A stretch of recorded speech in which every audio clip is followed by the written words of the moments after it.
सर्दियों की रात थी और हम सब हुजरे में बैठे गरम गरम चाय का मजा ले रहे थे। बारिश अभी अभी रुकी थी और सर्दी की शिद्दत में इजाफा हो गया था। बारिश के रुकते ही मैं घर गया था और एक बड़ी केतली में चाय ले आया था। चाय की केतली देखकर सबके चेहरे खिल गए। चाय तो हर रात को कोई ना कोई ले आता है, मगर आज बारिश के बाद चाय पीने का अपना ही मजा था। चाय पीकर शेर जमान चाचा का मूड बहुत अच्छा हो गया था, तो मैंने हिम्मत करके उनसे कहा, चचा जान, मैंने सुना है कि आपने शमशान घाट के भूत को देखा है। आज आप वो किस्सा हमें सुनाएं। हम सब शेर जमान चाचा से बहुत डरते थे। उनका रोब भी बहुत था। उनके बारे में मशहूर था कि एक दफा शमशान घाट के भूत से उनका सामना हो गया था और उन्होंने उसे मारकर अपनी जान बचाई थी। मगर हकीकत क्या थी, ये आज तक किसी ने शेर जमान चाचा के मुंह से न सुनी थी। आज किस्मत मुझ पर मेहरबान थी कि मेरे दिल में ख्याल आया कि आज मैं उनसे पूछ ही लूं। एक मर्तबा चाचा ने घूर कर मुझे देखा, मगर फिर हंस दी और कहने लगे, तुमने इतनी अच्छी चाय पिलाई है, मेरा दिल खुश कर दिया है। लो, आज मैं तुम्हें शमशान घाट के भूत का किस्सा सुनाता हूँ। यह किस्सा मैंने आज तक किसी को नहीं बताया। लोग खुद ही घड़कर कहानियां सुनाते रहे हैं। तो सुनो।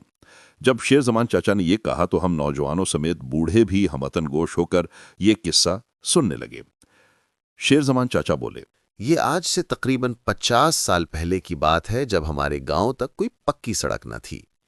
एक कच्चा रास्ता था गांव तक आने का, और उस रास्ते में एक नदी भी आती थी, जिसमें आम दिनों में तो पानी इतना ही होता था कि कोई भी उसे आसानी से पार कर सकता था। मगर बरसात के दिनों में जब पहाड़ों पर बारिश ज्यादा हो जाए तो उस नदी में बाढ़ आ जाती थी। तब उसे पार करना नामुमकिन हो जाता था। और एक बार मैं इस बाढ़ की वजह से अपनी जान ही गंवा बैठा था। मैं कैसे जिंदा बच गया मुझे आज तक पता नहीं चला। मुझे यही ख्याल आता है कि ये बस अल्लाह का करम था कि मेरे माँ बाप की दुआएं काम आ गई थीं, वरना मैं शमशान घाट के भूत से बच न सकता था। वाकया कुछ यूं है कि आज से 50 साल पहले जब मैं जवान था तो जमींदारी के साथ साथ मैं माल मवेशी की सौदागरी भी करता था, और इस सिलसिले में मैं दूर और नजदीक के गांव जाया करता था डिंगर खरीदने के लिए। एक मर्तबा मुझे किसी ने बताया कि एक दूर के गांव में एक जमींदार के पास बहुत अच्छी भैंस है और वो बेचना चाह रहा है। मैं ये सुनकर जल्द अज जल्द उस गांव पहुंच जाना चाहता था। एक तो ये बात थी कि मुझे उन दिनों एक अच्छी दूध देने वाली भैंस की अशद जरूरत थी, और दूसरी बात ये थी कि अच्छे माल के खरीदार भी ज्यादा होते हैं, और मैं ना चाहता था कि मैं ये मौका गंवा दूं। मैं अगले दिन ही फजर की नमाज के बाद अकेला ही उस गांव की जानिब चल पड़ा। आम तौर पर मेरे मामू का बेटा औरंगजेब मेरे साथ होता जहां भी मैं सौदागरी के लिए जाऊं, मगर आज वो किसी काम के सिलसिले में शहर गया हुआ था, इसलिए मैं अकेला ही चल पड़ा। हालांकि हमारे बुजुर्ग कहा करते थे कि कभी भी दूर के सफर पर अकेले मत जाओ। मैं दोपहर तक उस गांव पहुंच गया। उस जमींदार ने मेरी बहुत खातिर मदारत की, जो कि उस इलाके का रवाज है। मेरा उससे सौदा ना हुआ और मैं सहपहर को वापस अपने गांव की जानिब रवाना हो गया। मेरा ख्याल था कि मैं इशा की अजान तक अपने घर पहुंच जाऊंगा। गर्मियों के लंबे दिन थे, इसलिए मैं बेफिक्र था। मगर मेरी बेफिक्री जल्द ही परेशानी में बदल गई जब शाम के वक्त तेज बारिश शुरू हो गई। तुम्हें तो पता है ना कि पहाड़ी इलाकों का मौसम अचानक कुछ से कुछ हो जाता है। जहां एक लम्हे पहले चिलचिलाती धूप होती है, वहां यकदम काले बादल छा जाते हैं, और फिर इससे पहले कि कोई कहीं पनाह ढूंढ सके, मूसलाधार बारिश शुरू हो जाती है। और सावन के मौसम में ऐसी तूफानी बारिश होती है कि नदी नाले बफर जाते हैं और यूं चिंगाड़ते हैं कि जैसे कह रहे हों कि आज के दिन दुनिया में कोई उनका मुकाबला करने वाला है तो सामने आए। किसमें इतनी हिम्मत है कि वो इस मस्त हाथी के सामने आए? जो सामने आता है वो चाहे कोई तनावर दरख्त हो या मनोवजनी पत्थर, ये नदी नाले उनको ऐसे उठाकर फेंकते हैं कि फिर उनके कदम दोबारा नहीं जमते, और वो यूं तूफानी मौजों में बहते चले जाते हैं जैसे वो कोई मामूली सा जर्रा हो। मुझे बारिश के तेवर देखकर अंदाजा हो गया था कि आज ये बरसेगी और खुलकर बरसेगी। मैं भीग गया, मगर शुक्र है कि एक गांव के हुजरे में पनाह मिल गई। गांव के लोगों ने हस्बे रिवायत मेरे लिए खाने और चाय का बंदोबस्त किया और मेरे लिए रात ठहरने का इंतजाम करने लगे। मगर मैंने उनसे कह दिया कि मैं वापस जाऊंगा, मैं ठहर नहीं सकता। वो मुझे रोकते रहे, मगर मैं बारिश के रुकते ही वहां से चल पड़ा।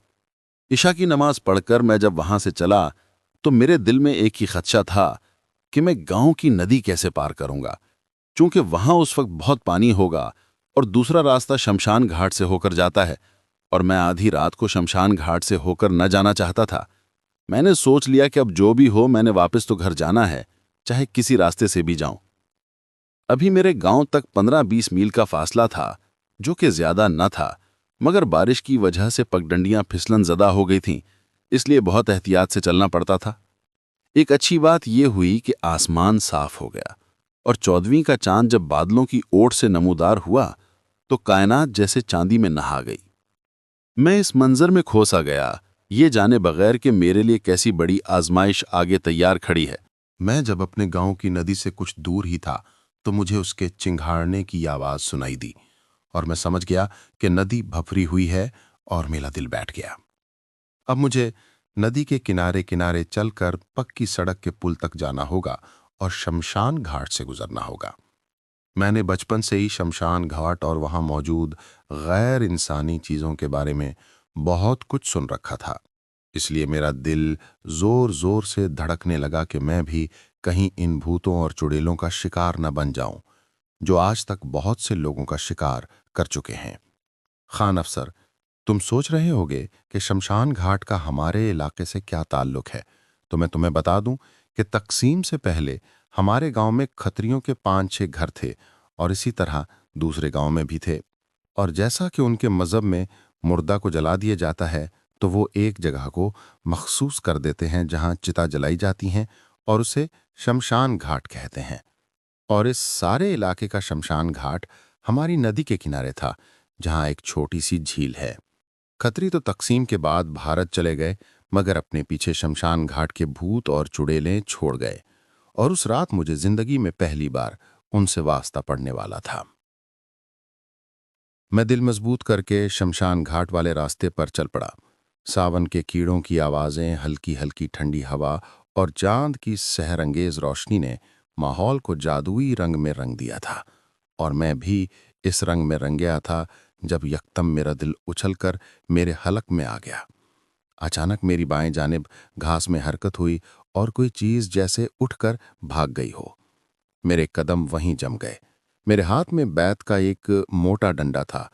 मैंने डंडे पर अपनी गिरफ्त मजबूत की और किसी जानवर के हमले के लिए तैयार हो गया, मगर मुझे कुछ नजर न आया। सावन में घास बहुत बड़ी हो जाती है, इसलिए कुत्ते जितने जानवर का इस घास में नजर न आना मुमकिन था। मैं यही समझा कि कोई गीदड़ या लोमड़ी होगी जो अचानक भाग गई है। मगर हैरत की बात यह थी कि इस अचानक हरकत के बाद मुझे कोई आवाज ना आई। ये एक गैर मामूली बात थी। मैंने कुछ देर कान लगाकर सुनने की कोशिश की, मगर मुझे कोई आवाज सुनाई न दी, तो मैं आगे बढ़ गया। जैसे ही मैंने कदम आगे बढ़ाए, मुझे फिर घास और झाड़ियों में हरकत की आवाज आई। इस मर्तबा यह हरकत किसी सांप की हरकत से मुशाबह थी और मेरी बाईं जानिब से ही आ रही थी। उन दिनों सांपों का हर वक्त हमें सामना करना पड़ता था, मगर इस आवाज ने मुझे झंझोड़ कर रख दिया था। मेरा दिल जोर जोर से धड़कने लगा और फिर ये आवाज भी गायब हो गई। मैं जिस रास्ते पर जा रहा था वो एक तंग सी पगडंडी थी। मेरी बाएं जानिब पहाड़ी की ढलान थी और दाएं जानिब गहरी खाई थी, और कुछ आगे शमशान घाट का छोटा सा मैदान था। अभी मैंने एक कदम ही आगे बढ़ाया था कि मुझे ढलान से किसी पत्थर के लुढ़कने की आवाज आई, जैसे किसी ने उस पत्थर को नीचे की जानिब लुढ़का दिया हो, मगर वो पत्थर पगडंडी तक ना पहुंचा। अब मैं समझ गया था कि कोई मेरे साथ छेड़छाड़ कर रहा है और ये कोई इंसान नहीं है। ये एहसास होते ही मेरा जिस्म पसीने में भीग गया। मैं जान गया था कि शमशान का भूत मुझे डराने की कोशिश कर रहा है।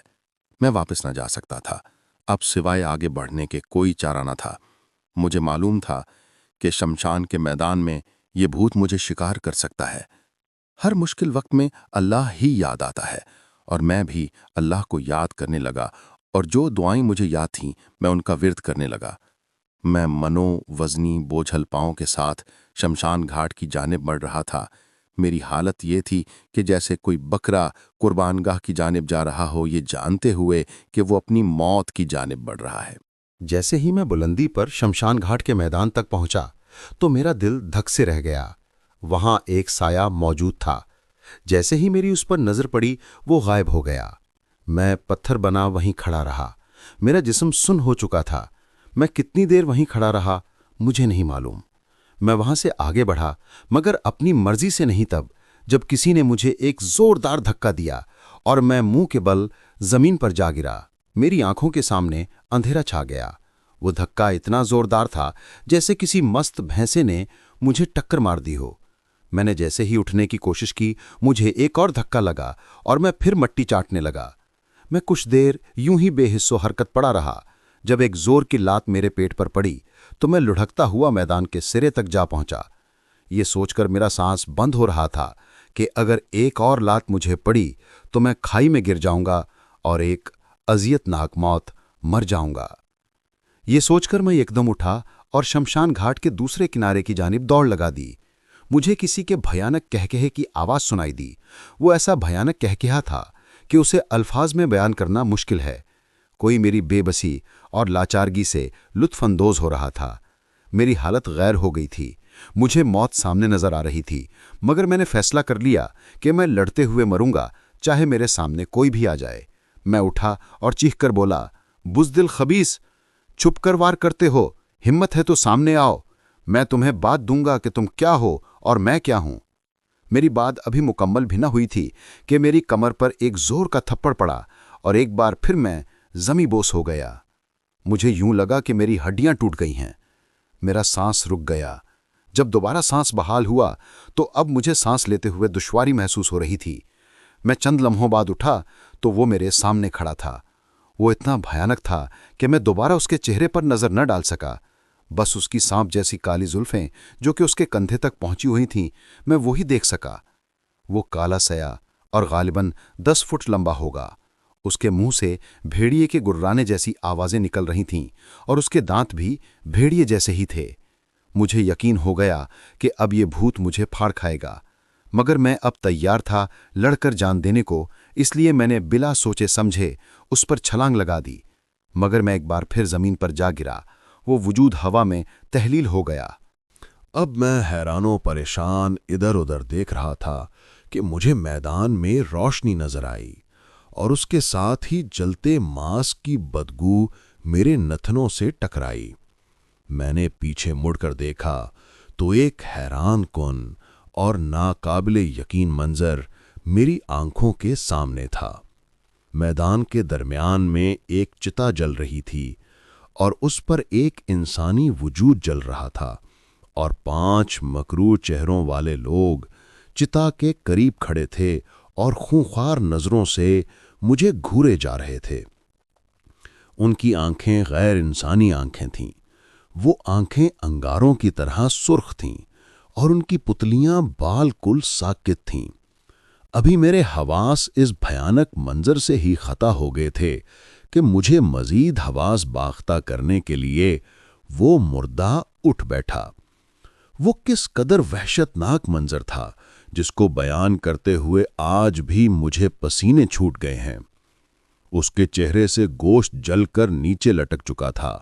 आंखों की जगह पर 2 स्याह गड़े रह गए थे और उसका सारा जिस्म आग की लपेट में था। उस मुर्दे ने गर्दन मोड़कर मेरी तरफ देखा और मुझे हाथ के इशारे से अपनी जानिब बुलाया और मैं एक जादूज़दा शख्स की तरह उसकी जानिब चल पड़ा।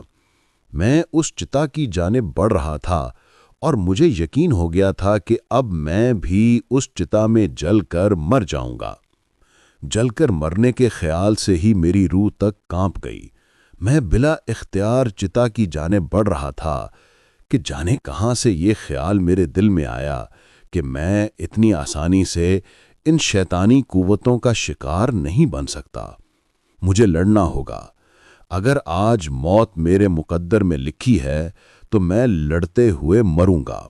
मुझे आयते करीमा याद आई तो मैंने उसका जिक्र करना शुरू कर दिया और मैदान से चंद कंकरियां उठाकर उस मुर्दे को और चिता के करीब खड़े मकरूह चेहरों पर फेंकना शुरू कर दी। मैं दीवानावार जिक्र कर रहा था और कंकरियां उन पर फेंक रहा था। जल्द ही मैंने महसूस किया कि कंकरियां लगने से उनको तकलीफ हो रही है। ये देखकर मैं और जोर जोर से आयते करीमा का जिक्र करने लगा और मजीद कंकरियां उठाकर उनको मारने लगा। फिर उनमें से एक शैतान ने एक दिलदोज चीख मारी और स्याह धुएं में तब्दील हो गया और फिर बाकी चारों भी एक एक करके गायब हो गए। अब मैदान में वो भयानक मुर्दा रह गया था और मैं रह गया था। अब मुझ में बहुत हौसला आ गया था। मैंने एक बार ही में एक नारा बुलंद किया और मुट्ठी भरकर कंकरियां उस खबीस मुर्दे पर फेंक दीं। वो मुर्दा चिता से छलांग लगाकर मेरी जानिब लपका, मगर मुझ तक पहुंचने से पहले ही स्याह धुएं में बदल गया और इसके साथ ही मैदान में खामोशी छा गई। मैं सजदे में गिर गया और अल्लाह का शुक्र अदा करता रहा कि उसने मुझे इन बलाओं से बचाया। मैं शमशान घाट से नीचे उतरा और झील के किनारे पहुंचा। अब सामने ही मुझे पुल नजर आ रहा था। मैं जल्द अज जल्द उस पुल तक पहुंच जाना चाहता था। मेरा दिल अब भी खौफ से जोर जोर से धड़क रहा था। मैं तेज कदमों से चलता हुआ झील के किनारे जा रहा था कि वो मनहूस 10 फुट लंबा भेड़िए के दांतों वाला भूत फिर मेरे सामने आ गया। अब की बार वो बहुत गुस्से में नजर आ रहा था। उसने अपने दोनों हाथों से मुझे उठाया और झील में फेंक दिया। मैं तैराक था, आसानी से झील से निकल सकता था। यहाँ नदी का पाट चौड़ा था, इसलिए पानी का बहाव तेज न था, मगर मैंने जैसे ही हाथ पांव मारे, मुझे पानी के नीचे से कोई ताकत अपनी जानिब खींचने लगी। मुझे काफी गोते आए। मुझे मौत सामने नजर आने लगी, मगर फिर वो गिरफ्त ढीली पड़ गई और मैं फिर हाथ पांव मारता हुआ पानी की सतह पर आ गया। जैसे ही मैंने सर बाहर निकाला, वो भूत मुझे एक मकरू हंसी हंसता नजर आया। उसने कहा, अब की बार तू अपनी गलती से यहां पर आया और मेरी गिरफ्त में आया।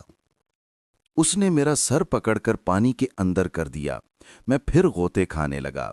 मौत यकीनी हो गई थी कि मुझे उस गदले पानी में एक सफ़ेद हाथ नजर आया। वो हाथ मेरी तरफ बढ़ा और उसने मुझे पकड़कर पानी से बाहर निकाल दिया। उसके बाद मैं इतना ही देख सका कि सफ़ेद लिबास में मबूस और सफ़ेद पगड़ी पहने हुए एक बुजुर्ग नदी के किनारे खड़े हैं और उनके हाथ में एक असा है। उन्होंने वो असा उस भूत के सर पर दे मारा और वो भूत एक दिलदोज चीख मार के हवा में धुआं बनकर गायब हो गया। उसके बाद मुझे कुछ याद नहीं कि क्या हुआ। जब मुझे होश आया तो मैं अपने घर में बिस्तर पर पड़ा था और इस वाक़े को गुजरे 5 दिन हो चुके थे। इन 5 दिनों में मैं सख्त बुखार में मुब्तला रहा और उल्टी सीधी बातें करता रहा। उस रात के बाद किसी शख्स का शमशान घाट के भूत से वास्ता नहीं पड़ा और इसलिए मशहूर हो गया कि मैंने उसको मार डाला है। मगर वो मैं नहीं था। मैं आज तक ये ना जान सका कि मेरी जान बचाने वाले वो बुजुर्ग कौन थे। शायद वो ख्वाजा खिज़र थे, जिनके बारे में मशहूर है कि वो रात को नदी नालों के किनारे फिरते रहते हैं और मुसीबत में फंसे लोगों की मदद करते हैं। अल्लाह जाने वो कौन थे, मगर आज मैं तुम्हें जो कहानी सुनाने के लिए ज़िंदा हूँ तो अल्लाह के करम से उन बुज़ुर्गों की बदौलत हूँ, वरना मेरी लाश नदी में किसी पत्थर के नीचे फंसी मिलती और सब ये समझते कि शेर ज़मान नदी पार करते हुए डूबकर मर गया था। अंधेरों में छुपी हुई कहानियों के लिए वहशत कदा को सब्सक्राइब करें। वीडियो पसंद आए तो लाइक और शेयर ज़रूर करें, क्योंकि अगली भयानक कहानी शायद आपके लिए बहुत ही ख़ास हो।